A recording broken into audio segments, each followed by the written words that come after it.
In this video, we're going to look at the textbook Dragon Bomb Attack. This one will be executed by Rover, our Dragon Bomb Queen. Now, she is a maxed out Town Hall 7. So your dragons, though, do not need to be this powerful to be effective. At Town Hall number 7, once you get dragons and 3 lightning spells, you can level any Town Hall 7 base without question. There's not a single base that can withstand this attack. It's the most overpowered attack in the entire game. And I think it was done by design so that you build some confidence before you get to the higher Town Hall levels. But we're going to go ahead and watch how she does this and show you how simple the plan is and how simple it is to execute. So as always, the first thing that we do is we read the base. So here we have a base, Town Hall 7. The most important thing with dragons are where are the air defenses. So here we have 1, 2, 3. So the first question you always ask yourself is, where am I going to use my 3 lightning spells? I want to take out one of those 3 air defenses. Which one should I hit? Well, this is an easy one to choose because you have 2 air defenses on the outside edge, these 2, which are very easy to get to. So what she's going to do is she's going to take out this air defense and then bring the bulk of her attack in from this side so that she can quickly take down these 2 air defenses.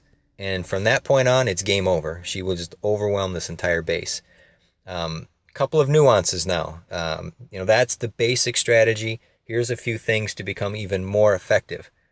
With this attack, you generally don't have to worry about what's in the clan castle because your dragons are going to pretty much overpower it.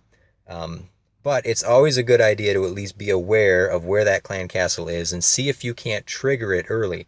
Because chances are there's going to be a high-level dragon in there, and at Town Hall 7, a level 5 dragon can probably kill 2, 3 of your weaker dragons, which is going to weaken your attack. So if you can trigger that, try to find a way to do it. Now what Rover is going to do here, she's going to drop her king right here, and then he's going to take out one of these war camps. That will trigger this clan castle dragon to come out. Now at this point, the king is just a sacrifice, right? It's a bait to get the trigger, and then she starts dropping dragons out in this area, but she knows where the dragon is, and he's going to come up this way, so she can drop a couple extra dragons to kill it.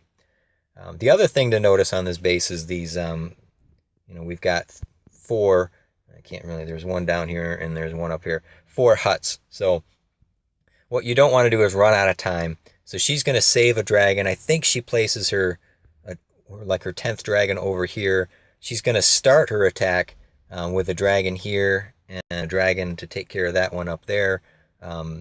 So she's got 3 of them done, which means after this whole mess is destroyed, everybody will head down to that 4th one. So she's got a plan for every single one of those corner units.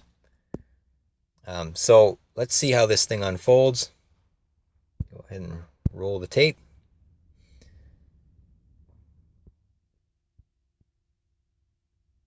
Oh, looks like in this case, she dropped the king first. Not a big deal. No problem at all, as a matter of fact. But you'll see down here, there's her king working on that base, and here comes the dragon. So now that this is dragons out, you can decide where you want the battle to take place between your dragons and that dragon.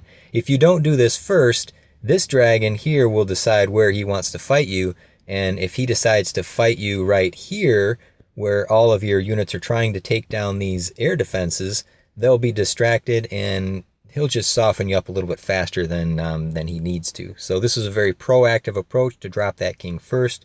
And now you can see while that king's doing his job, she's going to take out that air defense in that spot right there.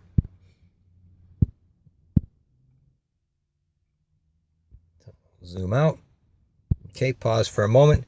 So here we go. You can see she's already got that destroyed. This dragon destroyed that that builder's hut. One of these 2 dragons here had destroyed this builder's hut. Now, a couple of things that she's doing here. These dragons are going to be fighting that dragon. But the other thing that's happening is all of these dragons are essentially establishing a funnel.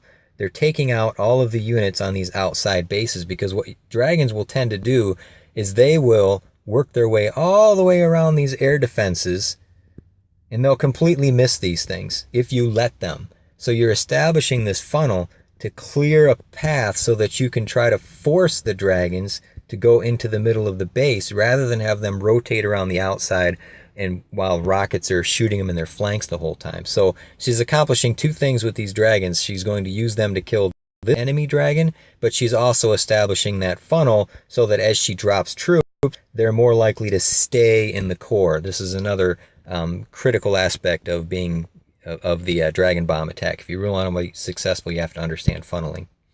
All right, so let's keep moving. There, she raged her king, and then look at this. She drops 3 dragons here. I didn't realize that at first. So this enemy dragon, he's got no chance. He's going to wipe them out. Those dragons are also going to help clear out this part of the base so that she can keep that path open to get to these 2 air defenses. Now she dropped a couple more dragons. Okay, now she's dropping her balloons in her clan castle. I didn't really talk about that, but in this clan castle, when you do a dragon bomb, always, always, always use max balloons. These are your insurance policy to make sure something goes after these 2 point defenses. Like I said with dragons, they can be unpredictable. They just attack whatever's nearest to them. So a lot of dragon bombs go wrong because people don't bring in balloons. They bring in some dragons, and all of those dragons just, they part around the air defenses like waves crashing around a rock, and then they just get decimated by those air defenses. She's not going to let that happen. She's bringing those balloons in, and with that funnel established, those balloons are going to have no choice but to zero in on these 2 air defenses to take them out. And now we don't care what our dragons is. There's nothing can be a threat to them. Let's see. All right, keep rolling here. Zoom in a little bit just so we can see the detail. So the rockets are firing at her dragons. They've got enough hit points that they can take it. So the first air defense goes down. And fortunately, look at that. Her balloons split. They almost never do that. So that's a little piece of fortune. But one of them does manage to take out that last air defense. And at this point, it's over. I mean, there's no air defenses. So we'll go ahead and speed this up. She's got 3 balloons still working. They're zeroing in on point defenses so that there's even less shooting at the dragons. Oh, I guess I was wrong about which of those builders' huts that she took out.